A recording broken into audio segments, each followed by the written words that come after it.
ચોટીલાથી 7 kilometre ઉત્તર દિશામાં આવેલ પાંડવ વિસ્તારમાં ચરિયા મહાદેવનું જે મંદિર આવેલું છે, આ મંદિરની આજુબાજુ સેન્ડસ્ટોન એટલે કે રેતીના પથરાળ ડુંગરો આવેલા છે.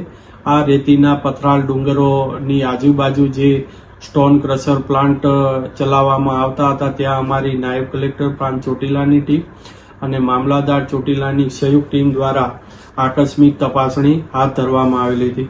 તપાસ દરમિયાન હકીકત સામે આવેલ કે ચરિયા મહાદેવની આસપાસ તેમજ પાંજવાળી અને વાવડી વિસ્તારમાં જે કાર્યરત સ્ટોન ક્રશર એકમો છે, એ આજુબાજુના ખાનગી અને સરકારી સર્વે નંબરોમાંથી ગેરકાયદેસર રીતે સેન્ડસ્ટોનનું ખનન કરી અને પ્રોસેસિંગ કરી અને સ્ટોન ક્રશર પ્લાન્ટ ચલાવવામાં આવતા હતા. આ જે કુલ મળીને જે 7 ક્રશર પ્લાન્ટ છે, એ તદ્દન ગેરકાયદેસર રીતે અને આ જે ક્રશર પ્લાન્ટ ચલાવનાર મોજે પાંજવાળી તાલુકો ચોટીલાના રહેવાસી મુનાભાઈ અંકુભાઈ ખાચર, સર્વે નંબર 189, 90, 203 તથા 204 ઉપર તદ્દન ગેરકાયદેસર ખનન કરીને ચલાવતા, સાથે સાથે વાવડી વિસ્તારની અંદર સર્વે નંબર 49 પૈકી 2 પર જયવીરભાઈ ભરતભાઈ કરપડા અને જયદીપભાઈ જોરુભાઈ ખાચર દ્વારા આ પ્લાન્ટ ચલાવવામાં આવતો હતો. આમ કુલ 7 ક્રશર પ્લાન્ટ છે તદ્દન ગેરકાયદેસર રીતે, જેમાં જીપીસીબી અને સીપીસીબી ની જે 2023ની નિર્ધારિત પર્યાવરણીય માર્ગદર્શિકા એટલે કે ગાઈડલાઈન છે, તેનું કોઈ પણ પ્રકારનું પાલન કરવામાં ન આવતું હતું.